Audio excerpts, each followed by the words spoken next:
कि क्या बताऊं कि क्या मदीना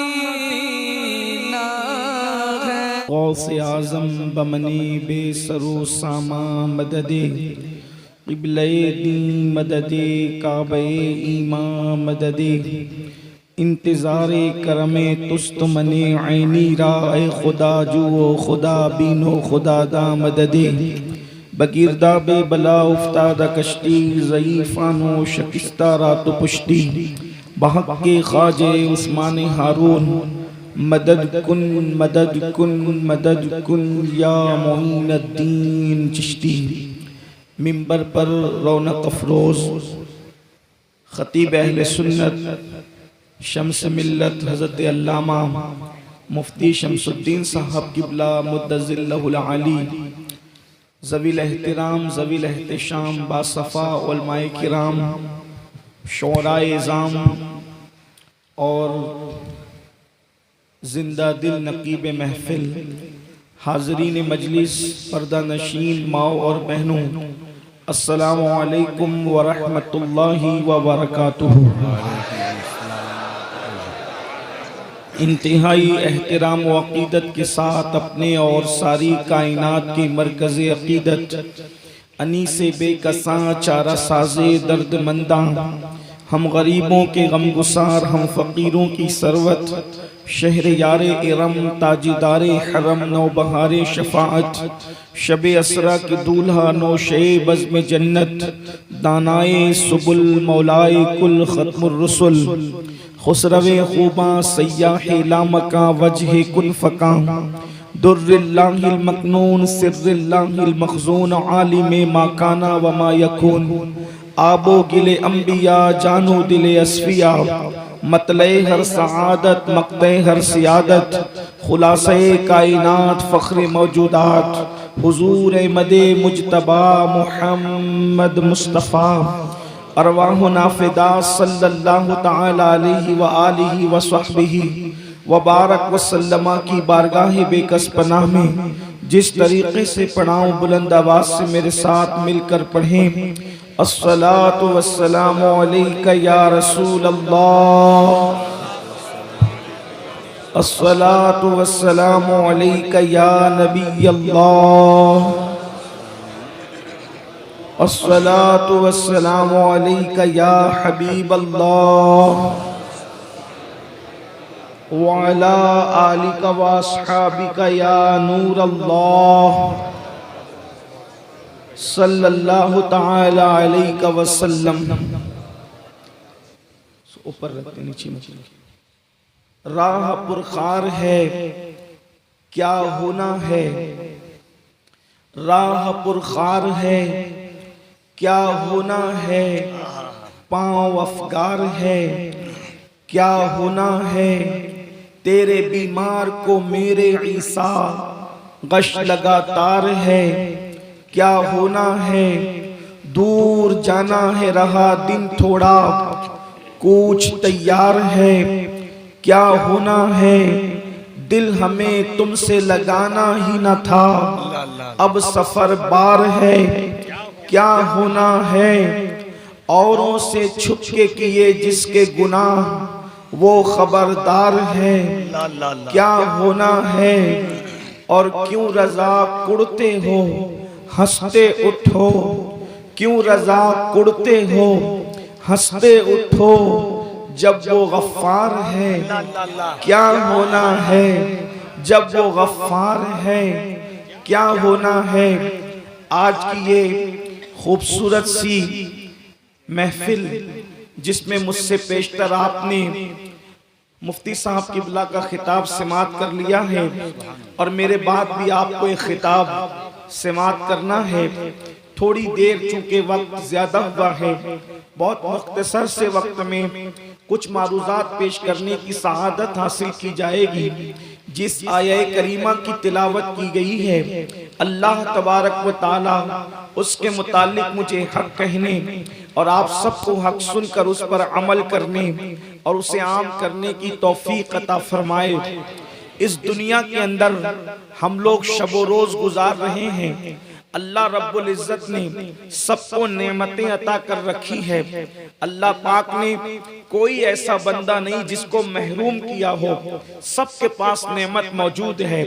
अगर आप अंदाजा करें, किसी के पास दौलत है तो सोने पर सुहागा है, लेकिन अगर बिल फर्ज दौलत ना भी हो तो अल्लाह ने इंसान को इतना दौलतमंद किया है कि अगर इंसान उस पर शुक्र की नजर डाले तो हजारों नहीं बल्कि करोड़ों सजदे इंसान की पेशानी के अंदर मचलते हुए नजर आते हैं। याद रखना, ये नोटों पर छपी हुई जिसे हम दौलत कहते हैं, सिर्फ यही दौलत नहीं है, बल्कि ये दौलत तो नचनियों को भी मिल जाती है, ये दौलत तो भीखमंगों को भी मिल जाती है, जिसको असल में लोग दौलत कहते हैं। लेकिन हकीकत में वो दौलत जो कमाई नहीं जा सकती, जो खरीदी नहीं जा सकती, जो बेची नहीं जा सकती, जो बचाई भी नहीं जा सकती, जो लुटाई भी नहीं जा सकती, वो कौन सी दौलतें हैं? मिसाल के तौर पर हमारे माथों में दो आंखें देख ले, क्या ये अल्लाह की दी हुई दौलत नहीं है?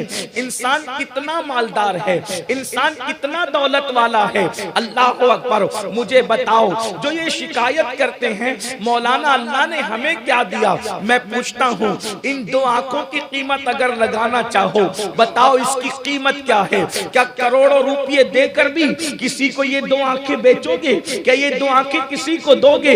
नहीं नहीं। अपने पूरे वजूद के अंदर अंदाजा करो अल्लाह ने हमें दिया क्या है। बड़ी माजरत के साथ जो नाशुक्रे बदबख्त ये कहते हैं कि अल्लाह ने हमें दिया क्या है, मैं कहता हूँ अल्लाह ने क्या नहीं दिया है। अल्लाह अकबर। हर नेमत तो अल्लाह ने दी है। अब मैं बहुत ज्यादा तबसरा करने की बजाय सिर्फ इशारे करना चाहता हूँ। दो आंखें उसने अता फरमाया, दो कान उसने अता फरमाया, ज़बान उसने अता फरमाई। जा करके उस इंसान से पूछो जिसके दो सामने के दांत किसी एक्सीडेंट के अंदर टूट गए हैं, जब वो आईना देखता है तो उसको उन दो दांतों का एहसास कितना होता है। अल्लाह अकबर। बताओ, ये वजूद दिया, ये सांसें ले रहे हो और बाहर कर रहे हो, ये सारी नेमतें किसकी दी हुई है? अब मुझे बताओ, इतना सब कुछ अल्लाह ने दिया लेकिन मांगा कुछ नहीं, वो तो बेनियाज है, उसे कुछ चाहिए भी नहीं। अल्लाह अकबर। मेरे आका सल्लल्लाहु अलैहि वसल्लम के दीवानों, लेकिन खुदा की नेमतें पाने के बाद इंसान जमीन के ऊपर आकर अल्लाह को भूल चुका, अल्लाह को फरामोश कर चुका, अल्लाह के कानून को पीठ के पीछे डाल चुका, अल्लाह रब्बुल इज्जत के फरामीन को पीठ के पीछे डाल चुका। और आज इंसान अपनी तबीयत के मुताबिक जिंदगी गुजार रहा है, खाता है तबीयत के मुताबिक, सोता है तबीयत के मुताबिक, उठता है तबीयत के मुताबिक, बोलता है तबीयत के मुताबिक। और इंसान ये सोच रहा है मैं तो अपनी मन की जिंदगी गुजार रहा हूँ, मैं तो अपनी मनमानी कर रहा हूँ, मुझे कौन क्या करेगा। मगर याद रखना, दुनिया के दूसरे मज़ाहिब के इंसान अगर ये बात कहें या सोचे तो उनका अपना मामला है, लेकिन जिन्होंने मुहम्मदुर रसूलुल्लाह सल्लल्लाहु अलैहि वसल्लम का कलेमा पढ़ा है वो ये नहीं सोच सकता, क्योंकि हमारे यहाँ मरने के बाद फना नहीं है, मरने के बाद अल्लाह अकबर, मरने के बाद खत्म हो जाना नहीं है, मरने के बाद मिट जाना नहीं है, मरने के बाद तबाह हो जाना नहीं है, मरने के बाद तारीकी नहीं है, बल्कि वल्लाह इस जिंदगी से खूबसूरत जिंदगी मौत के बाद की जिंदगी है। लोग कहते हैं मौत के बाद की जिंदगी इससे खूबसूरत जिंदगी कैसे है, तो हम उनको बताते हैं अगर काफिर है, मुर्तद है, बेदीन है तो उसके लिए तबाही है, लेकिन रसूलुल्लाह का वफादार है तो मरने के बाद की जिंदगी कितनी खूबसूरत है। जब तक मरता नहीं है गुंबद खजरा देखता है और मरता है तो गुंबद वाले को देखता है। नारे तकबीर, नारे रिसालत। मेरे इमाम कहते हैं जान तो जाते ही जाएगी क़यामत, ये है अब यहाँ मरने पे ठहरा है नजारा तेरा, अब यहाँ मरने पे ठहरा है नजारा तेरा। और हुजूर ताज शरीयत तो और बढ़कर बात कहते हैं, कहते आपकी तलात को देखा, जान दी कब्र में पहुंचा तो नारे तकबीर, नारे रिसालत, नारे मदीना कॉन्फ्रेंस। मोमिन की मौत भी उनको देखते देखते हैं। हाय हाय हाय। मैं आप बहुत मोहब्बत वाले लोग हैं, लेकिन इतनी छोटी सी अर्जी अगर मान ले तो बड़ी नवाजिश। आपका एहसान बहुत दिनों तक याद रखूंगा। हाथों में मोबाइल अगर है तो जेब में रख लें, इसलिए कि अगर ये भीड़ दिखाने वाले जलसे सियासी लोगों के यहाँ होते हैं, हम लोग भीड़ के लिए इकट्ठा नहीं करते, आपको दिल की तब्दीली के लिए इकट्ठा करते हैं।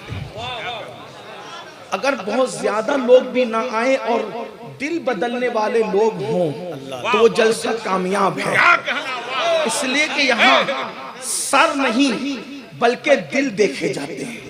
तो आपकी तवज्जो चाहता हूँ, उम्मीद है कि आप सब मुतवज्जो होकर माशाल्लाह आपने मेरी बात मानी, अल्लाह आपको जज़ाए खैर दे।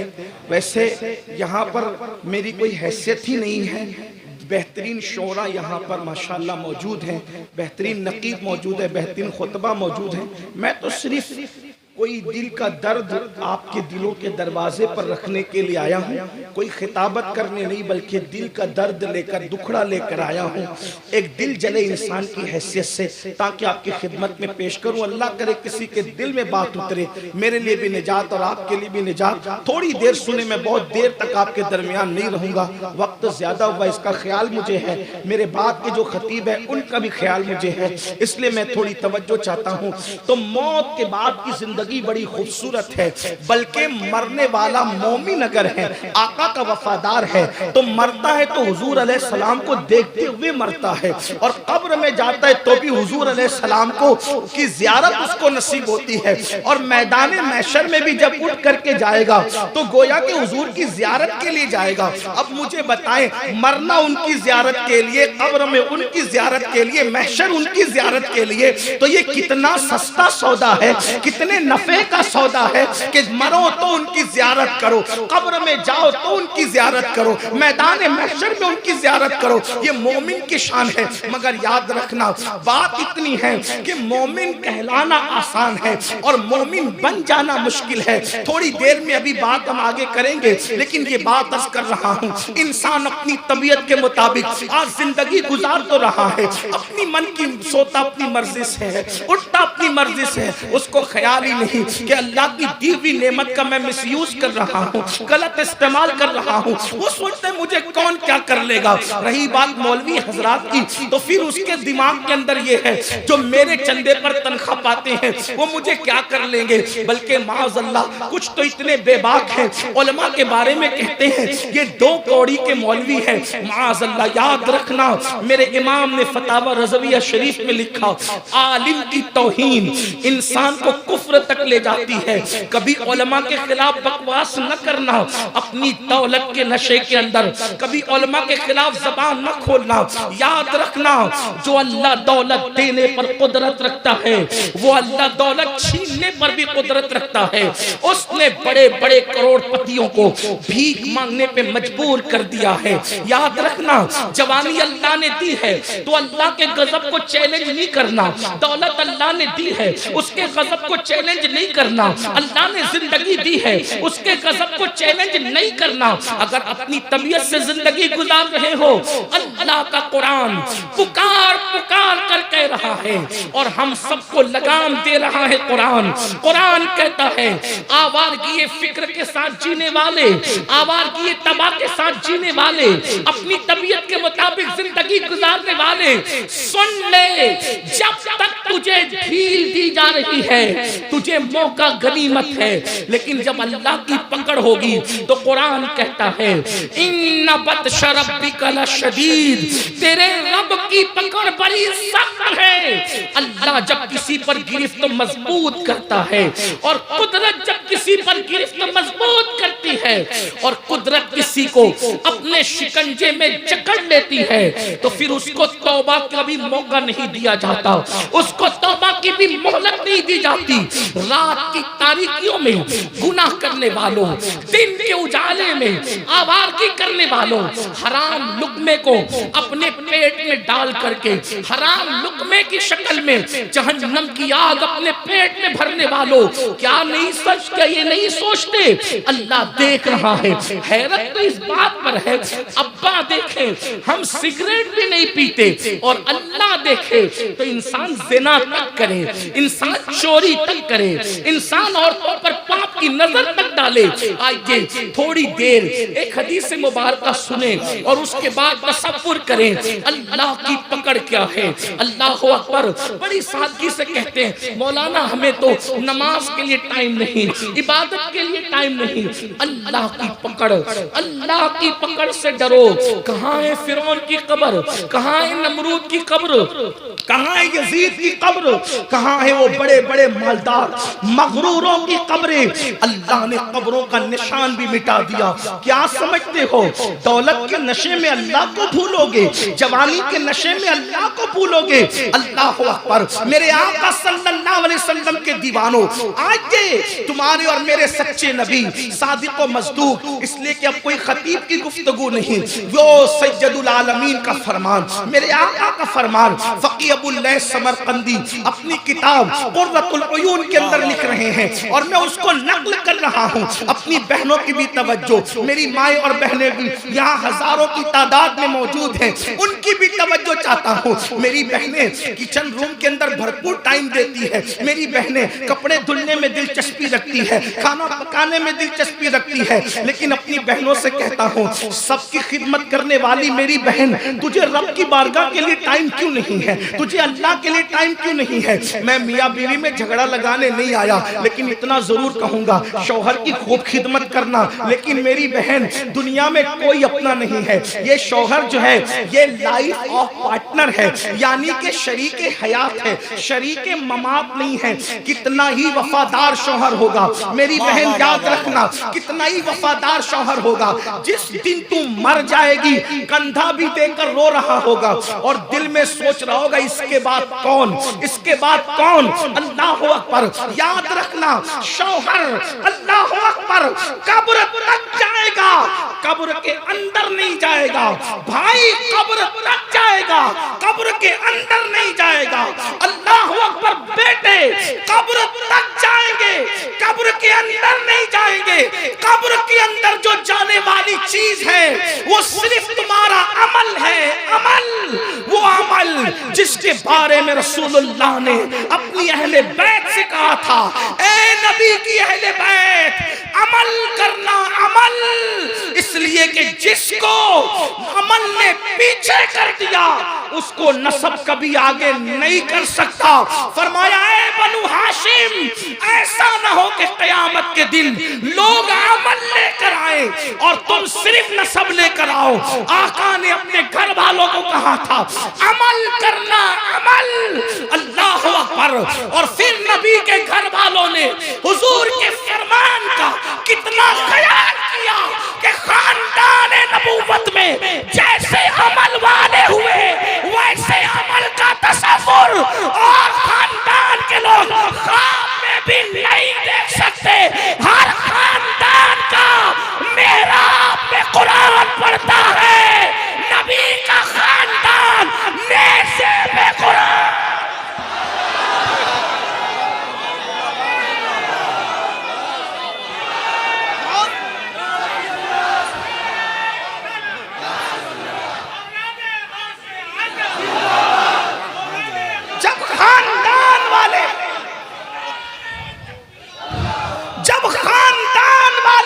इतने बामल है तो दर वालों को कितना बामल, घर वाले इतने बामल हैं। लेकिन यहाँ हाल ये कि दर घर वाले तो लर्जा बरंदाम है, नाना की बात सुन के, बाबा की बात सुन के, और दर वाले इतने बेबाक हो गए, कहते हमें तो कुरान पूरी जिंदगी ना उठाएंगे। कुरान पूरी जिंदगी ना उठाएंगे, नहीं पढ़ेंगे कुरान कभी, और सोचेंगे हम जन्नती नहीं तो कौन। मैंने कहा जो जन्नती जवानों का सरदार था, उसने तालीम दिया जो नबी वाला होगा वो कुरान का दामन कभी नहीं छोड़ सकता। हमारा ताल्लुक हमारे जिस्म से टूट सकता है। इमाम अली मकाम का पैगाम, अगर 10 दिन के करबलाई हो तो ऐसे 10 दिन के रस्मी करबलाइयों से मेरी कोई गुफ्तगू नहीं है। क्या बात है। इसलिए वाह वाह वाह वाह। हम 10 दिन में कपड़े बदल कर हुसैनी बनने वाले लोग नहीं हैं कि 10 दिन में कपड़े का रंग बदल कर हुसैनी हो जाए। कपड़े का रंग हुसैनी नहीं बनाता, बल्कि अमल का रंग हुसैनियत की तरफ लेकर के जाता है। 10 दिन के हुसैनी न बनो, ये मक्कारी है। लम्हे लम्हे के हुसैनी बनो, पल पल के हुसैनी बनो, साथ साथ के हुसैनी बनो, बल्कि वल्लाह हुसैनियत ऐसे रगो पे में समा जाए कि दुनिया अगर काटे तो खून का कतरा कतरा हुसैन पाक की मोहब्बत का नारा लगाते हुए नजर आए। लेकिन ये हुसैनियत क्या है? ये हाथों के नारे हुसैनियत नहीं है, ये हाथों के कड़े हुसैनियत नहीं है, ये ज़बानी दावे हुसैनियत नहीं है। हुसैनियत तो ये है कटा हुआ सर कुरान पढ़ रहा है। आपसे पूछना चाहता हूँ, नेज़े पर कुरान सुनाने का मतलब क्या है? नेज़े पे कुरान कि मेरा जिस्म का ताल्लुक तो मेरे सर से कट सकता है, लेकिन कुरान से हमारा ताल्लुक नहीं कट सकता। दयारे मदीना कॉन्फ्रेंस में आने वालों, पूछता हूं कुरान से अपना क्या ताल्लुक है? आपसे पूछता हूं कुरान से क्या ताल्लुक है? सिर्फ आप अपने आप में सोचो। मैं आपको जलील करने नहीं आया, मैं आपको क्या हाथ उठवा के पूछूं कि कुरान कब पढ़ा था? नहीं। आपकी इज्जत हमारे लिए बहुत कीमती है। हमारे आका के उम्मती होना, मेरे नबी ने अपनी उम्मती की इज्जत काबे से अफजल बताई। आप मेरे आका के गुलाम हो, इसलिए हाथ उठवा के जलील नहीं करूंगा, लेकिन अपने मन में डूब कर पाजा सुरागे जिंदगी, तू अगर मेरा नहीं बनता अपना तो बन। आज से पहले कुरान को कब उठाया था वो सोचो, पढ़ने के लिए, तिलावत के लिए। अपने आप में डूब कर सोचो कब उठाया था कुरान पढ़ने के लिए। बड़ी माजरत के साथ, अगर कुरान नहीं उठाया तो फिर तुम इसलिए कि हमारे नजदीक, हालांकि उन्वान निकल आया है तो बात बस करूं, लेकिन मेरा उन्वान दूसरा है। हमारे नजदीक हुसैन सिर्फ किसी 5-6 फुट की कद की जात का नाम नहीं है। हमारे नजदीक हुसैन मुकम्मल एक नजरिए का नाम। अल्लाह अल्लाह अल्लाह अल्लाह। कद का नाम कुछ, क्योंकि कुछ शख्सियत ऐसी होती है कि वो शख्सियत नहीं होती बल्कि वो नजरिया बन जाती है। इमाम हुसैन एक नजरिए का नाम है, ठीक है। और फिर पलट कर एक बात और अर्ज करूं, उलमा की मौजूदगी में सबक सुनाने की नियत से, यजीद भी कोई 5-6 फुट के इंसान का नाम नहीं है। सिर्फ यजीदियत भी एक नजरिए का नाम है। 2 नजरिए। अगर आप कद को सिर्फ हुसैन मानते हैं तो फिर करबला की जंग में जीता कौन और हारा कौन, इस पे सवालिया निशान खड़ा हो जाएगा। क्या बात है। अगर सिर्फ जात मानते हैं तो फिर जंग में कौन जीता, ये एक सवालिया निशान खड़ा होगा। अगर कोई इस पर बात करना चाहे तो मैं कोई मुनाजिर तो नहीं हूं, एक तालिब इल्म में बात कर सकता हूं कि जो कट जाए वो कैसे जीता, जो लुट जाए वो कैसे जीता, जिसके खेमे भी जल गए वो कैसे जीता, और जो महल में बैठा वो क्या बात है हज़रत, वो कैसे हारा। तो मानना पड़ेगा कि इमाम हुसैन सिर्फ एक जात का नाम नहीं, नजरिए का नाम है। तवज्जो कर, नजरिए का नाम है, नजरिया है हुसैन। और यजीद भी सिर्फ जात का नाम नहीं है, सिर्फ जात का नाम नहीं, नजरिए का नाम है। तो अब जीता कौन करबला की जंग में? तो अपने बेगाने सब कहते हुसैन जीते। क्यों जीते? इसलिए कि आज यजीद का नजरिया लेकर कोई मिंबर नहीं लगता। जब भी मिंबर लगता है तो नजरिया हुसैन लेकर सीना तान कर मैदान में कोई नजरिया यजीद बयान नहीं होता, सीना तान कर मैदान में नजरिया हुसैन बयान होता है। तो पता चला जिसका नजरिया जिंदा है वो भी जिंदा है और वो जीता हुआ है, और जिसका नजरिया मिट्टी में मिल गया है, वो हारा हुआ है, वो भी मिट्टी में मिल गया है। लेकिन एक बात कहूंगा, आप किसके साथ खड़े हैं? अल्लाह आप किसके साथ खड़े हैं? अगर बुरा नहीं माने तो मैं मुजफ्फरपुर वालों से कहूंगा, आप किसके साथ? एक नजरिया है, कट के भी कुरान पढ़ना, नेज़े पे कुरान पढ़ना एक नजरिया है। दुनिया छोड़ देंगे, कुरान नहीं छोड़ेंगे। दुनिया छोड़ेंगे, कुरान नहीं छोड़ेंगे। दूसरी तरफ नजरिया है, कुरान छोड़ देंगे, शराब नहीं छोड़ेंगे। ये दो नजरिया थे। एक नजरिया हुसैन आजम, एक नजरिया यजीद पलीद मलऊन। अब आपसे पूछता हूं, आप किसके साथ खड़े हैं? जबान से नहीं पूछूंगा, क्या सवाल, फिर हाथ भी नहीं उठवाऊंगा, क्योंकि आप उससे बेहतर है मेरी नजर में। हाथ नहीं उठवाऊंगा, जलील नहीं करूंगा, लेकिन इतना कहूंगा, आपस में डूब कर सोचो, घर जाके सोचना, नजरिए हुसैनियत के साथ खड़े हो कुरान को लेकर, या शराब में डूबकर नजरिया यजीद के साथ खड़े हो। अगर अल्लाह की झूठी कसम दौलत के लिए खा रहे हो तो हुसैन पाक के साथ खड़े हो या यजीद के साथ खड़े हो नजरियाती एतबार से। अगर किसी औरत पर पाप की नजर डाल रहे हो तो इमाम हुसैन के साथ खड़े हो या यजीद के साथ खड़े हो नजरियाती एतबार से। अगर सूद के धंधे छुप छुपा के कर रहे हो तो इमाम हुसैन के साथ खड़े हो या यजीद के साथ खड़े हो नजरियाती एतबार से। अगर नरम नरम गद्दों पे लेटकर जिना की गंदी फिल्में देखते हो तो इमाम हुसैन के साथ खड़े हो या यजीद के साथ खड़े हो नजरियाती एतबार से। आपसे पूछना चाहता हूं, याद रखना मेरे अजीज, हुसैनियत इतनी सस्ती नहीं है या बच्चों का खेल नहीं है या कोई झुनझुना नहीं है कि जो चाहे उठा ले और 2-4 गिलास शरबत किसी को हुसैनियत का सर्टिफिकेट दे दे। हुसैनियत का सर्टिफिकेट शरबत के गिलासों से नहीं मिलता। हुसैनियत का सर्टिफिकेट तो इतना कीमती है कि जान लुटाने के बाद भी जान मुंतजिर रहती है कि सब कुछ लुट गया, अब भी बताओ कि हुसैनियत मिली या नहीं मिली।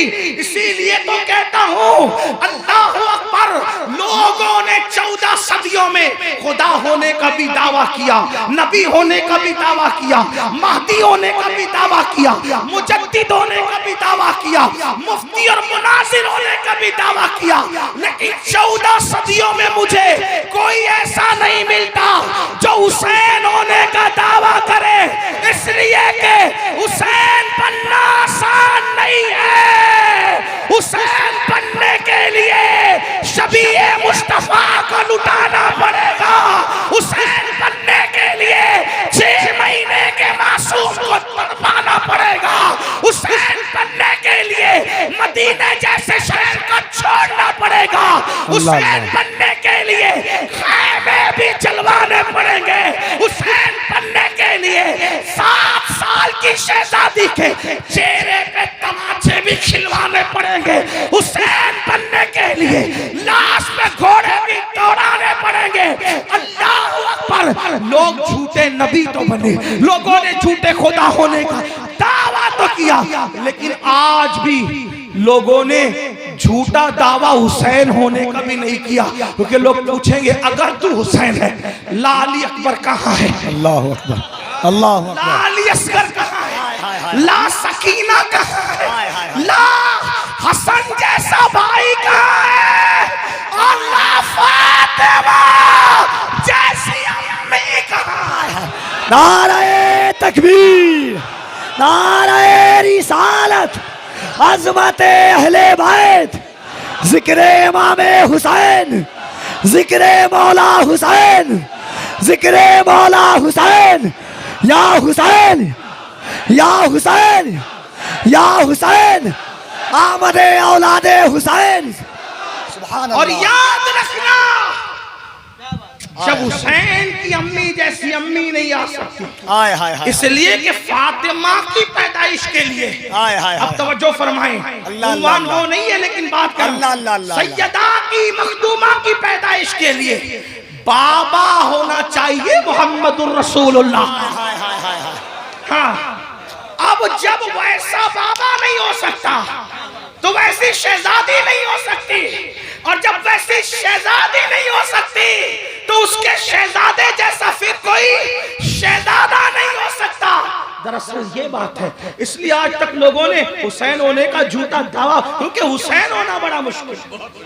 हुसैन होना, कुर्बानियों के ऊपर मुस्कुराने का नाम है हुसैन। अल्लाह के लिए सब लुटाने, क्या फलसफा है, बल्कि लोगों ने सब लुटाया, वतन किसी ने नहीं लुटाया। देख लें आप, ये उलमा मौजूद है, उलमा मौजूद है। यूपी के लोग हमारे मालेगांव में, मुंबई में 50-50, 100 साल से रहते हैं, फिर भी गोंडा वाले मुंबई में 100 साल से रह के गोंडा देखा नहीं, गोंडवी कहलाते है ना। इंदौर वाले इंदौरी कहलाते हैं, इसी तरीके से बलरामपुर वाले बलरामपुरी कहलाते हैं, मुजफ्फरपुर वाले मुजफ्फरपुरी कहलाते हैं। हालांकि कभी उनके बच्चों ने नहीं देखा है। हम लोग आते हैं तो लोग रश्क की नजर कहते हैं आप हमारे वतन जा रहे हैं। हमने कहा आप भी चले, मैंने कभी देखा नहीं, लेकिन है मुजफ्फरपुरी, है बिहारी, है यूपी, है इंदौरी, है एमपी के, है ना। लेकिन मेरा हुसैन कैसे कुर्बानी देने वाला है, अल्लाह अल्लाह के थे मदनी, लेकिन आज हुसैन पाक को कोई मदनी हुसैन नहीं कहता। क्यों? इसलिए नहीं कहता कि मेरे हुसैन ने कहा कि मैं तो वतन भी कुर्बान कर चुका। मदीने वाले कहलाते थे, अब है करबला वाले। ये कुर्बानी, जब ये कुर्बानी दी जाती है तब कोई हुसैन बनता है। और ये कुर्बानी का तसव्वुर, और हम हुसैनी कैसे बन रहे? सिकड़े नाड़े, मस्जिदें वीरान है, हम हुसैनी हैं। इमाम हुसैन ने मस्जिदों की बहार के लिए घर लुटाया, घर कुर्बान किया। फिर से हमें इस बात को सोचने की जरूरत है। तो मैं बात दूर निकलती अर्ज़े कर रहा था, सोचो, गौर करो, किसके साथ खड़े हो? यजीद के साथ? देखो, जबानी तौर पे तो हम इमाम हुसैन के साथ खड़े हैं, अमली तौर पे आप किसके साथ खड़े? और अल्लाह की अदालत में उसको वहीं खड़ा किया जाएगा जो अमली तौर पर जिसके साथ होगा। उस पलीत के साथ उठना, फिर अगर नमाज के लिए फजर में उठने की तौफीक नहीं है तो फिर यजीद के साथ उठने के लिए तैयार हो जाओ। अगर आज भी गंदी फिल्में देख रहे हो नरम नरम गद्दों पे लेट कर, तो फिर यजीद के साथ उठने के लिए तैयार हो जाओ। आप कहेंगे वो तो गंदी फिल्म नहीं देखता था। मैंने कहा यही तो बात है कि आप 2 कदम आगे हैं उससे। वो तो बंदरों का ज़िना देखता था, बंदरों का नाच देखता था। बंदरों के ज़िना से मुराद बंदरों का वो फेल देखता था जो उनका मखसूस फेल है। वो सिर्फ बांसुरी बजाता था। और आपके कानों में एयरफोन जो लगा है मेरे भाई, तो वो कितनी तरक्की याफ्ता म्यूजिक है। और जब तुम कानों में एयरफोन लगाकर मटक मटक कर किसी हीरो के तस्वुर में चलते हो तो सोचो कि गुंबदे खजरा में, मकीने गुंबदे खजरा के दिल पर क्या गुजरती होगी, अल्लाह के रसूल के दिल पर क्या गुजरती होगी। जिसका घर लुटा है ना, उस नबी से पूछो ना। आका अलैहिस्सलाम कब्र अनवर में थे, कब्र अनवर में। हमारे लिए तो रसूलुल्लाह जिंदा है, हमारा अकीदा है। हमारे इमाम ने तो 2-2 कस्में खाकर कहा तू जिंदा है वल्लाह, तू जिंदा है वल्लाह। मेरी चश्मे आलम से छुप जाने वाले अंबिया को भी अजल आनी है, मगर ऐसी के फकत आनी है। फिर वही मौत के बाद उनकी हयात मिस्ले साबिक वही जिस्मानी है। उसकी अज़वाज को जायज़ है निकाह, उसका तरका बटे जो फानी है। जो लोग नबी को मुर्दा कहते हैं, मैं उनसे कोई बैसे वैसे का जो है वो बात नहीं करता। सिर्फ इतना कहता हूँ, नबी की बीबी को बीवी मानते हो या नबी की बीबियों को बेवा मानते हो? इतना बताओ। हर मक्तबे फिक्र का इंसान नबी की किसी बीवी को बेवा नहीं कहता, बल्कि बीवी कहता है। आयशा ज़ौजा मुहम्मदुर रसूलुल्लाह, अरबी अजमी सब उनको ज़ौजा कहते हैं। अब पूछता हूँ, जिसका शौहर मर जाए उसकी बीवी तो बेवा होती है, जिसका शौहर जिंदा हो उसकी बीवी बीवी होती है। या तो बीवी कहना छोड़ दो या तो मुर्दा कहना छोड़ दो। अब बताओ क्या फैसला करते हो? हमारे अकीदे में नबी जिंदा है, उनकी बीबियां बेवा नहीं हुई बल्कि वो बीबियां ही हैं।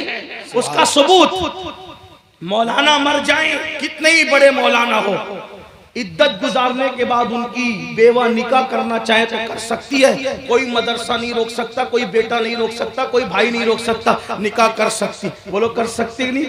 कर सकते। लेकिन नबी की बीवी दूसरा निकाह नबी के बाद कभी नहीं कर। क्यों नहीं कर सकती? क्योंकि जिसका शौहर मर जाए है वो निकाह कर सकती। क्या बात है हजरत। जिसका शौहर जिंदा वो कैसे? इसीलिए उम्मत का देख लो ना, पूछ लो किसी मकतब फिक्र से पूछ लो, हुजूर की बीवियां बीवियां हैं, और अगर वो ना माने मकतब वाला आदमी तो हमें मकतब की क्या जरूरत है? कुरान कहता है या अय्युहन नबी कुल लिअज़वाजिका, आप अपनी बीवियों से कह दे। तो कुरान रसूलुल्लाह के जाहिरी दौर के लिए था या क़यामत तक के लिए है? तो जब कुरान क़यामत तक के लिए, तो कुरान अभी भी तो ज़ौजाए मुस्तफ़ा के। ये असल बात है। तो बात दूर ना निकले तो ये अर्ज कर रहा था, मुसलमानों सोचो, गौर करो, जब कानों में ईयरफोन लगाते हो, म्यूजिक सुनते, आका के दिल पर क्या गुजरा? हजाम की कुर्सी पर बैठ करके बुढ़ापे में भी दाढ़ी मुड़ाते, चेहरे पे बस्तरा फैलाते। हंसने की कोई बात नहीं है यहाँ, सिर्फ आपका इश्क रसूल जांचना है। इश्क मुस्तफ़ा सिर्फ नातों को सुनकर ये नारा लगाना कि गुलाम ये रसूल में मौत भी कबूल है। सोचो, कभी सोचा जब सूफी सरमद ने फैजी को, फैजी एक मौलवी था जो अकबर के दरबार में रहता था, और अकबर की हर बात पर वो उल्टी सुल्टी दलीलें पेश करता था। अकबर की मोहब्बत उस पर इतनी गालिब आ गई कि फैजी ने अकबर के कहने पे दाढ़ी भी मुड़ाना शुरू कर दी। छोटा मोटा आदमी नहीं थे, बड़ा मौलाना था, आलिम था, मौलाना नहीं आलिम था, बल्कि आलिम भी क्या कहो, पढ़ा लिखा आदमी था। लेकिन इसकी इल्मी सलाहियत इतनी थी मेरे भाई कि इसने कुरान मुकद्दस की तफसीर बगैर नुक्ते के लिखी है। कोई नुक्ता नहीं है कुरान की तफसीर। उलमा से पूछो, एक सफ़ा लिखना दुश्वार होता है बगैर नुक्ते के। उसने पूरी कुरान की तफसीर लिखी है। फैजी इतना बड़ा इल्म वाला था, अकबर के कहने पर दाढ़ी मुड़ाना शुरू कर। सूफी सरमस्त जा रहे थे, अल्लाह के वली थे, देखा कि फैजी हजाम की कुर्सी पे बैठ के दाढ़ी मुड़ा रहा है, तो फैजी का, फैजी दाढ़ी छील रहे हो? तो चूंकि अल्लाह वालों का मजाक उड़ाना उसका अपने तबीयत में था, उसने जवाब दिया, हजरत दाढ़ी ही तो छील रहा हूं, किसी का दिल थोड़े छील रहा हूं। तब सूफी सरमस्त ने कहा, बाबा जो मैं देख रहा हूं, अगर तू वो देख लेता तो तुझे एहसास होता कि तेरे चेहरे पे चलने वाला वस्तरा तेरे गालों पे बाद में चलता है, पहले वो मोहम्मदुर रसूलुल्लाह के दिल को तकलीफ पहुंचाता है। सर कुर्बान करने की बात करते हैं। बताओ, जो कौम अपने नबी के नाम पर दाढ़ी के चंद बाल न बढ़ा सके, उस कौम को आशिक रसूल कहलाने का हक क्या है? आज कहते हैं पूरी दुनिया में लुट रहे हैं, पिट रहे हैं, मारे जा रहे, काटे जा रहे, ये हो रहा है, वो हो रहा है। मैंने कहा, जो कौम कब्र अनवर में भी रसूलुल्लाह का दिल दुखाए, हुजूर को कब्र अनवर में भी तकलीफ पहुंचे, सोचो तो सही, गौर तो करो। ये बात मैं अपनी तरफ से नहीं कह रहा हूं। सैयदना फारूक आजम उमर इब्न खत्ताब कहते हैं, लोग कहते हैं छोटा गुनाह बड़ा गुनाह, मैं तो इतना समझता हूं, गुनाह कोई भी करो उससे नबी का दिल दुखता है, आका के दिल को तकलीफ पहुंचती है। और सुन लो, जब आका के दिल को तकलीफ पहुंचाओगे तो अल्लाह कितना नाराज होगा, वो कैसे पकड़ करेगा। तो अर्ज ये कर रहा था, जल्दी जल्दी बात मुकम्मल करता हूं। मेरे और तुम्हारे सच्चे नबी मुस्तफा जान रहमत सल्लल्लाहु अलैहि वसल्लम ने इरशाद फरमाया, अल्लाह अल्लाह, आका फरमाते हैं कि जहन्नम के अंदर एक वादी है, उस वादी का नाम जुब्बुल हुस्न है। उस वादी का नाम जुब्बुल हुस्न है। जुब्बुल हुस्न का मतलब अपनी आम जबान में बताएं कि गम का कुआं है उस वादी का नाम। और उसके अंदर मेरे आका अलैहिस्सलाम फरमाते हैं, खच्चर की तरह मोटे मोटे बिच्छू हैं, और एक एक बिच्छू के मुंह में 70 डंक है। जब कोई बेनमाजी मरेगा तो उसी जुब्बुल हुस्न में उसको दाखिल किया जाएगा, और जब वो मोटे मोटे 70 मुंह वाले बिच्छू उसको डंक मारेंगे तो 1000 साल तक के वो जहर उसके जिस्म में घूमता रहेगा, उसकी हड्डी के जोड़ जोड़ टूट जाएंगे। आपसे पूछता हूं, बहुत गरूर है ना अपनी जवानी पर, बड़ा नाज है ना अपनी ताकत पर, है कोई मुकाबला करने वाला? खेत का बिच्छू उंगली भर अंगूठे भर होता है, अगर वो डंक मार ले तो आदमी पूरा के पूरा तड़पने लगता है। खेत का बिच्छू का डंक हम बर्दाश्त नहीं कर सकते। अल्लाह की जहन्नम का बनाया हुआ वो बिच्छू जिसके 70 मुंह है, और ये अल्लाह के रसूल का फरमान है, 1000 साल तक के जहर घूमता रहेगा। क्या जाता है 10 मिनट नमाज पढ़ने में, क्या जाता है 10 मिनट नमाज का वक्त निकालने में? सबके लिए टाइम, रब के लिए टाइम नहीं। मैं अपनी बहनों से कहने चला था, मेरी बहनों, शौहर कितना भी वफादार होगा, बल्कि दुनिया में मेरे भाई कोई अपना नहीं, कोई अपना नहीं। कुरान कहता है ला तंसा नसीबका मिनद दुनिया, दुनिया से अपने नसीब का मत भूलो, कफन के सिवा कुछ नहीं लेकर के जाओगे। जिस दिन सैयदा फातिमा ज़हरा का विसाल हुआ था, उस दिन मौला अली ने रोते हुए कहा था, आज मुझे यकीन है, पहले से बात यकीन की थी लेकिन रोते हुए कहते हैं, आज मुझे यकीन हो गया कि दुनिया में अल्लाह के सिवा कोई अपना नहीं। सैयदा फातिमा के विसाल के दिन ये तारीखी जुमला का था। क्यों? लोगों ने कहा क्यों? फरमाते हैं एक बार फातिमा कहता था तो 3 बार लब्बैक कहते हुए दौड़ती आती थी, अब 3-3 बार आवाज देता हूं लेकिन कोई जवाब नहीं देती। विसाल फातिमा ने बताया दुनिया में कोई, जिनका निकाह आसमानों पर हुआ है, आप बताएं तो सही, और जिनका निकाह आसमानों पर होने पर उलमा ने सैकड़ों दलीलें पेश की हैं, वो मौला अली फरमा रहे दुनिया में कोई अपना नहीं है। हमारा कौन? सबसे दिल लगाया, दोस्तों के साथ बैठते तो घंटों बैठते, अल्लाह के लिए 10 मिनट का टाइम नहीं निकालता। और इतना अजाब है मेरे भाई बेनमाजी होने का, सबको तो जाने दो, सारी बातें अपनी जगह।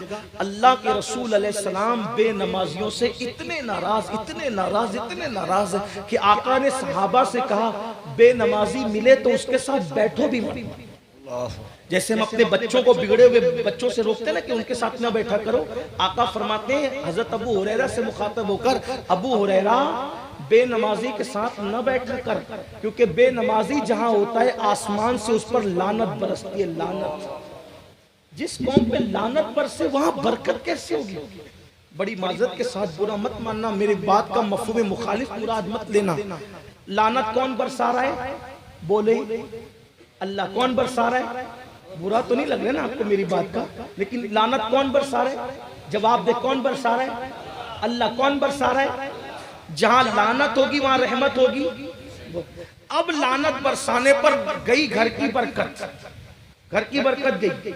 अब आप आए मेरे पास, अमीनुल कादरी तू तावीज दे ताकि घर में बरकत हो। अब जिसकी घर की बरकत अल्लाह उठा ले तो करोड़ों अमीनुल कादरी मिलकर भी अगर पूरा तावीज नहीं बल्कि पूरा कुरान आपके घर में बैठ के लिखें तो भी क्या आपके घर में बरकत हो सकती है? नहीं हो सकती। बरकत उठाई अल्लाह ने और बरकत लाने जा रहे मुल्ला के पास। क्या बात है सर? आप मुझे बताएं ना मेरे भाई, ये जुमले कड़वे जरूर है लेकिन माफ करना, आज जो मुसलमान परेशान है नमाज छोड़ने की वजह से, और जब तक मस्जिद में नहीं आओगे अपने मसले का कोई हल नहीं होगा।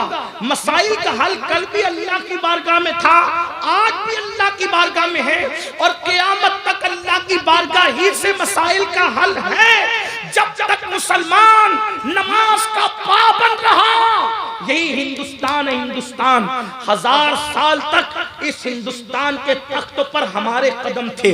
आज भीख मांग रहे हैं हम, आज डर रहे कि कल क्या होगा, कल क्या होगा। ये जितने आज तुम्हें आंखें दिखा रहे हैं, कल तुम्हारे सामने कासे गदाई लेकर खड़े थे, इनके बाप दादा भीख मांग रहे थे हमारे दरवाजों पर। कब तक? जब तक हम अल्लाह की चौखट से वाबस्ता थे, लोग हमारे दरवाजे पे भीख मांग रहे थे। जब से हमने मस्जिदों का दर छोड़ दिया, अल्लाह का दर छोड़ दिया, खुदा की चौखट छोड़ दी, आज तुम भीख मांग रहे हो और दुनिया भीख देने के लिए तैयार नहीं। जलील कर रही है दुनिया। रो रहे हो? ये हो गया वो हो गया। लोगों के सामने गिड़गिड़ाने की बजाय अल्लाह की बारगाह में गिड़गिड़ाओ। मेरा अल्लाह माहौल बदलने में उसको टाइम नहीं लगता। याद रखना, सदियों का बिगड़ा हुआ माहौल वो लम्हे में बनाता है। उसकी शान है कुन फयकुन, उसकी शान है कुन फयकुन। वो कह देता है हो जाता है। फिरौन के घर में अगर मूसा को पालना चाहे उसको कोई नहीं रोक सकता। बेशक बेशक। लंगड़े मच्छर से नमरूद को हलाक करना चाहे उसको कोई नहीं रोक सकता। जहां लोगों की ताकतें नाकाम हो जाती है वहां मेरा अल्लाह लंगड़े मच्छर से काम लेता है। आप लोगों से क्यों डरते हो? अल्लाह से डरो। और अल्लाह से डरने का मतलब क्या है? गुनाह छोड़ दो, गुनाहों से हिजरत कर लो, तौबा कर लो। आपको दर्द है ना, दर्द है ना, बच्चियां इधर उधर क्यों जा रही है? ये सिर्फ व्हाट्सएप पर शेयर करने के लिए दर्द है। आपको दर्द है ना कौम का, सिर्फ कॉन्फ्रेंसों में दर्द भरी बातें करने के लिए दर्द है। बताओ, अगर वाकई दर्द है, मैं समझ लूं, मैं बदलूंगा तो माहौल बदलेगा। मैंने गुनाह नहीं करना, छोड़ देना। और एक बार गुनाह छोड़ कर देखो, गुनाह छोड़ने में सुकून है, सुकून। ये जो नरम नरम बिस्तरों पर पेट भर के खा के भी सुकून की नींद नहीं आती, करवटें बदलते हो, वजह क्या है? नाराज है अल्लाह। अल्लाह हमसे नाराज। अल्लाह को मनाओ। लोग कहते हैं मौलाना मदद क्यों नहीं आती? फुला मर रहा है, आसमान से मदद क्यों नहीं आती? घरों पर बिल्डोजर चल रहे, आसमान से मदद क्यों नहीं आती? औरतों के जनाजे और इज्जतों के जनाजे उठ रहे, अल्लाह की मदद क्यों नहीं आती? क्यों नहीं आती अल्लाह की मदद? बुर्का पहन करके बच्चियां सिग्नलों पे भीख मांग रही है, अल्लाह की मदद क्यों नहीं आती? घरों से धुएं उठ रहे, अल्लाह की मदद क्यों नहीं आती? मस्जिदों की हुर्मतें पामाल हो रही है, अल्लाह की मदद क्यों नहीं आती? कुरान के और आग जलाए जाने, अल्लाह की मदद क्यों नहीं आती? मैंने कहा जो कौम पूरी पूरी रात ज़िना की फिल्में देखेगी उस पर अल्लाह की मदद कैसे नाजिल होगी? जिन्होंने मस्जिदों को वीरान कर दिया उन पर अल्लाह की मदद कैसे नाजिल होगी? अल्लाह अकबर। जो भावच के साथ देवर पाप की नजर डाले उस कौम पर अल्लाह की मदद कैसे आएगी? जिस घर में साली और बहन भाई का तकद्दुस पामाल हो उस घर में अल्लाह की मदद कैसे आएगी? जिस घर में कुरान 3, 10, 20 पे तो पढ़ा जाता है लेकिन फिल्में रोजाना देखी जाती है, उन लोगों पर अल्लाह की मदद कैसे आएगी? बल्कि एक बात कह दूं, याद रखना, ये जो दूसरे लोग आंखें दिखा रहे हैं इनको अल्लाह ही ने मुसल्लत किया है। अल्लाह अकबर। क्योंकि अल्लाह आने जाने से पाक है। न वो डायरेक्ट इनाम देने के लिए आता है, न डायरेक्ट सजा देने के लिए आता है, क्योंकि वो आने जाने से पाक है, वो घटने बढ़ने से पाक है, वो तसव्वुर और तखय्युल से पाक है। जब किसी को सजा देता है तो अल्लाह किसी को मुसल्लत करता है, और जब किसी को इनाम देता है तो भी अल्लाह ताला किसी को मुकर्रर करता है। मेरे भाई, बदलना पड़ेगा, वरना आज के हालात कुछ ठीक है, इससे भी बदतरीन हालात पैदा होंगे। बेशक। कोई मदद नहीं करेगा। जिससे अल्लाह मदद का हाथ उठा ले, अल्लाह अल्लाह, कोई मदद नहीं कर सकता। अल्लाह के रसूल अलैहि सलाम का फरमान है, जब कोई नमाज छोड़ देता है तो छोटे छोटे कीड़े मकोड़े कहते हैं अल्लाह मुझे हुक्म दे कि मैं इसको कत्ल करूं। कीड़े मकोड़े कहते हैं इसे कत्ल कर, इसका वजूद मैं नहीं देख सकता क्योंकि तेरा बाकी। जिस कौम से कीड़े मकोड़े नफरत करें उस कौम से लोग कैसे मोहब्बत करेंगे? और आप कहते हैं नहीं मौलाना बड़ा तासुब का दौर है। मैं बस इतना समझता हूँ, मैं किसी की चमचागिरी करने नहीं आया, ना मैं कोई सियासी आदमी हूँ। तासुब का दौर है, ठीक है, आपके साथ वो बस पे भी आपको जगह नहीं देना चाहते। दुनिया के लोग बस में भी अपनी सीट पर आपको बैठने के लिए बाजू में जगह आपको देखते हैं तो और फैल के बैठ जाते, जगह नहीं देते। लेकिन यही बंदा जो आप जैसे मुसलमान को बस में अपने बाजू में बिठाना नहीं चाह रहा था, जब ये अजमेर शरीफ यही जा रहा है तो हाथों में फूल लेकर जा रहा है। वही जो बस पे आपको बैठने नहीं दे रहा है, अजमेर शरीफ वही फूल लेके जा रहा है। मसूद सालार गाजी के वही जा करके सर झुका रहा है। वारिसे देवा के वही जा करके अपना सर खम कर रहा है।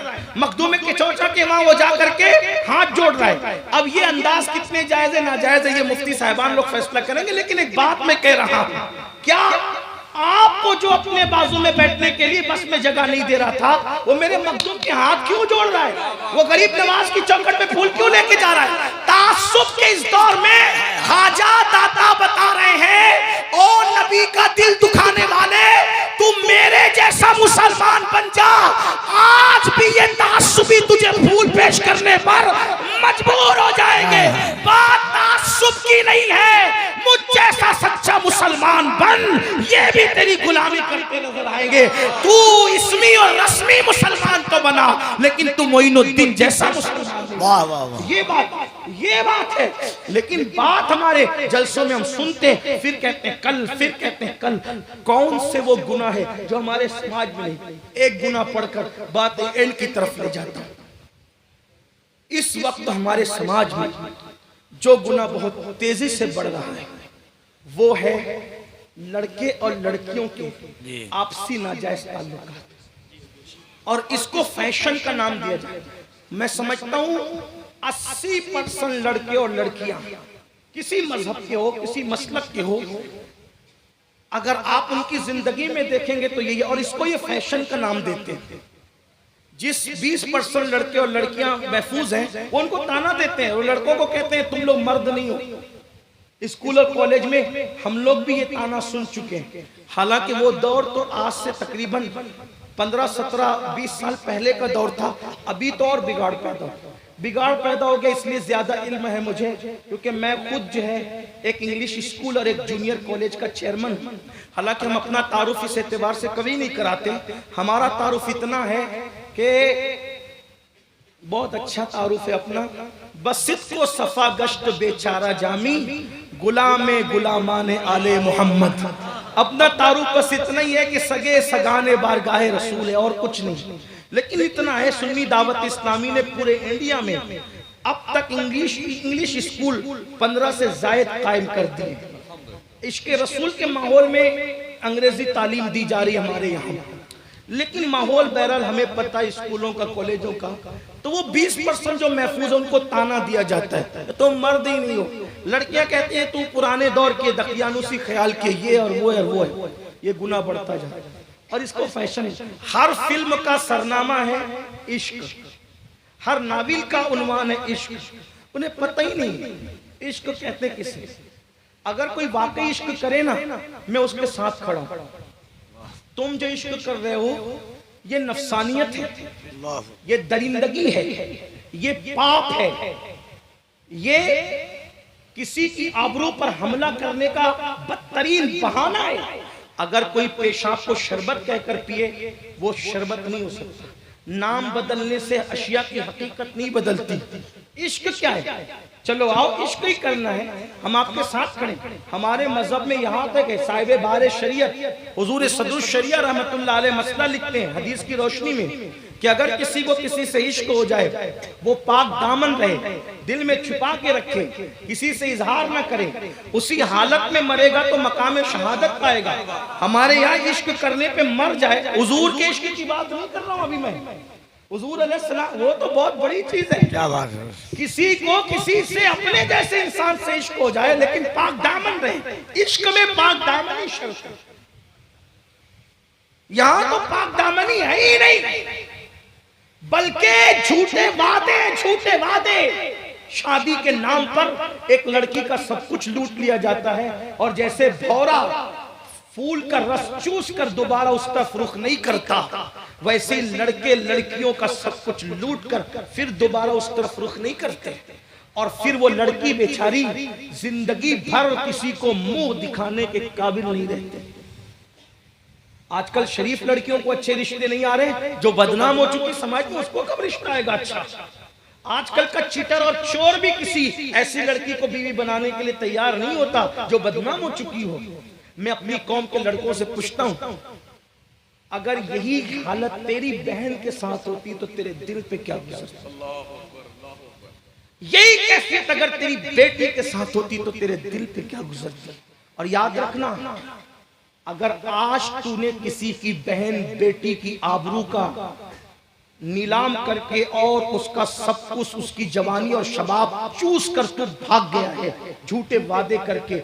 वो करवट बदलती होगी जब जब उसकी आहें बाबे जाबते लाई से टकराएगी और वो तुझे चैन से जीने नहीं देगी। किसी की भी उल्टी गिनती उसी वक्त शुरू होती है, किसी को भी जवाल उस वक्त शुरू होता है जब कोई किसी पर जुल्म करता है। इसीलिए अल्लाह के रसूल अलैहि सलाम ने फरमाया, मजलूम की आह से बचो, कि अल्लाह और मजलूम की आह के दरमियान कोई पर्दा और हिजाब नहीं होता। ये फिल्म, मेरे भाई, हमारी जिंदगी 3 घंटे की फिल्म नहीं है। ऐ मेरे नौजवान, मेरी कौम की बेटियों से भी कहता हूं, तुम बहुत भोली हो मेरी बच्चियों। वो 3 घंटे की फिल्म तेरी जिंदगी नहीं है। तुझे तो 60 साल जीना है, 70 साल जीना है। तू पाक दामन रहे, घर में रहे, पर्दे से रहे। किसी अदाकारा, किसी लड़की को तू आइडियल मत बना। अगर तूने आइडियल बनाना तो सैयदा जैनब को बनाना, तूने आइडियल बनाना सैयदा फातिमा को बनाना, तूने आइडियल बनाना सैयदा खदीजा को बनाना, तूने आइडियल बनाना तो सैयदा आयशा सिद्दीका को बनाना। मेरी बहनों, इन सैदानियों की जिंदगी को पढ़ो, नबी के घर वाली खवातीन को, हज़रत आतिका की जिंदगी को पढ़ो, सहाबियात की जिंदगी को पढ़ो। क्या वो खवातीन थी? आज औरतें मेकअप करके वलीमे में चली, मेकअप करके शादियों में चली, दुपट्टों को गले में लटका दिया। क्या वो खवातीन थी? हज़रत सैयदा सुमैया इस्लाम के नाम पर पहली शहीद औरत है, ये पहली शहीद खातून सुमैया बड़ी उम्र की खातून थी। इस्लाम कबूल कर लिया और घर घर जाकर के औरतों को समझाती थी और रसूलुल्लाह के करीब ला करके बिठाती थी, कहती थी हुजूर इनको मुसलमान करें। औरतें मुसलमान होती थी। अबू जहल जैसे गुंडे को पता चल गया कि सुमैया इस्लाम का प्रचार कर रही है, उनके घर गया, बाल पकड़े और पकड़ के कहा, तुझे मुझसे डर नहीं लगता कि तू मोहम्मद अरबी की कनीजों में इजाफा करती है? मैं मुझसे डर नहीं लगता। हजरत सुमैया ने कहा, जो अल्लाह से डरता है वो किसी से नहीं डरता। अबू जहल, मुझे किसी से डर नहीं लगता। और उसके बाद उसने बाल पकड़े और एक दरख्त से बांध दिए और हजरत सुमैया को कहा, इतना मारा, कहा कि मोहम्मद अरबी को छोड़ दे वरना मैं तुझे मार डालूंगा। सुमैया ने कहा, अल्लाह ने एक जान दी है, अगर 1000 जाने देता तो भी मैं मोहम्मद अरबी की नालैल पे कुर्बान कर देती। इसीलिए हमारे दादा मुर्शिद हुजूर मुफ्ती आजम कहते हैं, ये एक जान क्या है, अगर हो करोड़ों तेरे नाम पर सबको वारा करूं मैं, और तेरे सर पे सर तेरे नाम पे जान को कुर्बान करके तेरे सर से सदके उतारा करूं मैं। मुझे हाथ आए अगर ताजे शाही तेरी कफ्शे पा पर निसारा करूं मैं। अल्लाह अकबर। हजरत सुमैया ने कहा, हजारों जाने, करोड़ों जाने कुर्बान है। पता है क्या हुआ? इतना गुस्से में आया कि ऊंट के एक पैर से आपका पैर बांधा। बहनों की खास तवज्जो, ये गुलशन इस्लाम यूं ही आबियार नहीं हुआ है। ऊंट के एक पैर से सुमैया का एक पैर बांधा और दूसरे ऊंट से सुमैया का, हजरत सुमैया का दूसरा पैर बांधा और दोनों मुखालिफ समत में ऊंटों को दौड़ाया। जब ऊंट मुखालिफ सिमत में दौड़े तो कैफियत क्या होगी? मेरी ज़बाने हया इस पे तफसीरा करने पे खामोश है। जब उस मुकद्दस सहाबिया के दोनों पैरों में फासला हुआ तो उस मकाम पर तीर चलवाया जिसका जिक्र नहीं किया जा सकता। अल्लाह अकबर। वो खातून का वजूद 2 हिस्सों में तकसीम हुआ, शहीद हुई, लेकिन मोहम्मद अरबी का दामन छोड़ने के लिए तैयार नहीं हुई। आज तो कोई शादी की लालच दे दे तो आबरू लुट जाए। आज अगर कोई घर बसाने की, मोबाइल की लालच दे दे तो आदमी सब कुछ कुर्बान कर दे। कौन से दीन पर अमल कर रहे हो? और याद रखना, अल्लाह का दीन मत छोड़ना। दुनिया में फाके कर लो, गुर्बत में जी लो, इसलिए कि रोटी कपड़े मकान की हैसियत नहीं है। ईमान कीमती चीज है, ईमान। मेरी बहनों, इसे हिंदुस्तान में देख लो, जो रसूलुल्लाह का दीन छोड़ कर गया आज कुत्ते से भी ज्यादा बदतरीन उसकी जिंदगी हो गई है। अगर तुम कहीं जाने का सोचोगे शादी के नाम पर, किसी और के नाम पे कोई ले जाने की कोशिश करेगा तो याद रखना, लोगों का कहीं गुजारा नहीं है। दीन सच्चा है, दीन पर अमल करो, दीन से वाबस्ता रहो। तो अर्ज ये कर रहा था कि वो नौजवान जो अफेयर के नाम पर बच्चियों की आबरू ले लेते हैं और उनको लालच देते हैं झूठी। एक हदीस सुने, बात मुकम्मल करता हूँ। अल्लाह के रसूल अलैहिस्सलाम के गुलामों, रिवायतों में आता है कि जिसने दुनिया में किसी चिड़िया के साथ खेला होगा, चिड़िया छटाक बड़ की चिड़िया होती है, चिड़िया के साथ खेला होगा, वो खेलते खेलते चिड़िया मर गई होगी, चिड़िया के साथ खेला, चिड़िया मर गई। कयामत के दिन वो चिड़िया अल्लाह की बारगाह में फरियाद करेगी, ए अल्लाह इसने मेरी जिंदगी के साथ खेला था। यानी अगर चिड़िया खाने के लिए कोई ज़बह करे जायज है, ठीक है, लेकिन उसकी जिंदगी के साथ खिलवाड़ करना, चिड़िया मैं समझता हूँ शायद 10 रुपए भी आज की इसकी दुनिया में उस चिड़िया की कीमत नहीं, मुफ्त में मिलती है चिड़िया, कोई भी पकड़ लेता है, कोई उनका मालिक भी नहीं होता, कोई कुछ। छटाक पर की चिड़िया के साथ कोई खेलकर उसको मार डाले, कयामत में वो चिड़िया अल्लाह की बारगाह में कहेगी, मौला इसने मेरी जिंदगी से खिलवाड़ किया था। अल्लाह के रसूल फरमाते हैं उस चिड़िया की आवाज इतनी तेज निकलेगी उस दिन कि ऐसा लगेगा जैसे बिजली कड़क गई, बिजली, उसकी आवाज में इतनी कड़क पैदा हो, बिजली कड़क गई। अल्लाह फरमाएगा आज इंसाफ और अदल का दिन है, किसने तेरे साथ तेरी जिंदगी से खिलवाड़ किया था? फरमाया जाएगा वो फलां। आका अलैहिस्सलाम फरमाते हैं उसकी नेकियां पहाड़ों जैसी होगी, पहाड़ों जैसी।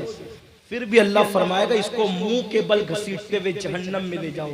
आपसे पूछता हूं, जो चिड़िया की जिंदगी से खिलवाड़ करे, पहाड़ों जैसे आमाल होने के बाद भी उसको मुंह के बल घसीटते हुए जहन्नम में ले जाया जाएगा, तो जो रसूलुल्लाह की उम्मत की खवातीन की आबरू के साथ खिलवाड़ करे, जिस उम्मत को रसूलुल्लाह ने काबतुल्लाह की हुर्मत से बेहतर बताया, काबे की इज्जत से बड़ी इज्जत अपने उम्मती की बताई, उनकी इज्जत के साथ खिलवाड़ करोगे, सोचो कहां जाओगे।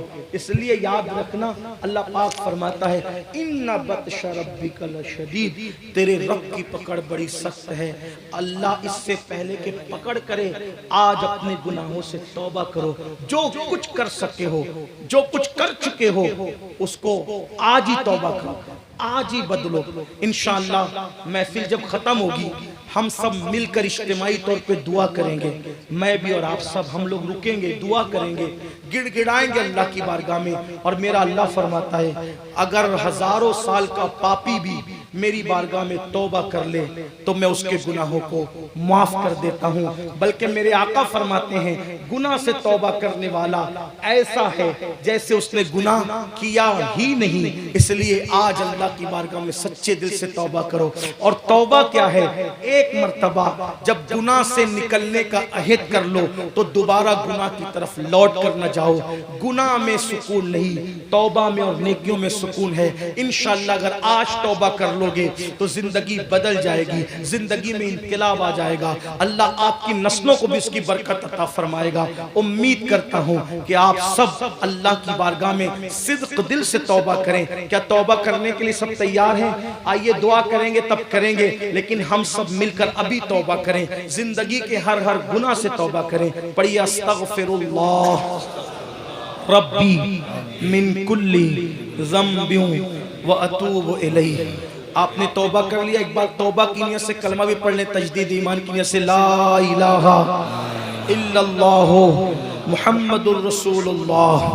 हुजूर के वादे के मुताबिक आप और हम सब आज गुनाह से ऐसे पाक हो गए जैसे अभी अपनी माँ के पेट से पैदा हुए, पाक हो गए। अब बताओ कौन वादा करता है रसूलुल्लाह के नाम पे कि इंशाअल्लाह आज के बाद मेरी नमाज नहीं छूटेगी? अब हाथ उठाने का वक्त आया है। बताएं कितने लोग हुजूर के नाम पे, नहीं भी वादा करोगे तो नमाज फर्ज है मेरे भाई, लेकिन वादा कर ले ताकि अल्लाह हम उठे हुए हाथों के सदके में हमें तौफीक अता करे। जरा बताएं तो कितने लोग हैं? माशाअल्लाह उठाए रखें, फरिश्तों को गवाह बनाएं, अल्लाह को गवाह। मैंने अपनी बहनों से नहीं कहा, लेकिन बहनों का हौसला कितना कि उन्होंने भी हाथ उठा लिया। सुभान अल्लाह, ये तो ऐसी मुजाहिदाना किरदार रखने वाले। ए अल्लाह तेरे महबूब के नाम पे हाथ उठाना हमारा काम था, इन उठे हुए हाथों की लाज रखना तेरे करम पर है। मौला आज शबे जुमा है, जुमा का दिन बरकत का दिन है, बरकत की शबे। मौला आज से हम सबको नमाजी बना दे, मौला हमारी नस्लों को नमाजी बना दे। जब भी कोई नमाज का वादा लेते हैं तो क्या कहते हो? जुम्मा से पढ़ेंगे। आज ये भी बहाना नहीं है, अब आने वाला दिन जुमा है, आज इसे शुरू करना है। और बल्कि आज से नहीं बल्कि अभी से शुरू करना है। जिन्होंने इशा नहीं पढ़ी है वो घर जाने के बाद पहला काम क्या करेंगे? पढ़ेंगे इंशाअल्लाह। अगर ऐसा हुआ तो हमारा आना और सबका आना कामयाब है। वमा अलैना इल्लल बलाग। अस्सलामु अलैकुम व रहमतुल्लाहि व बरकातहू।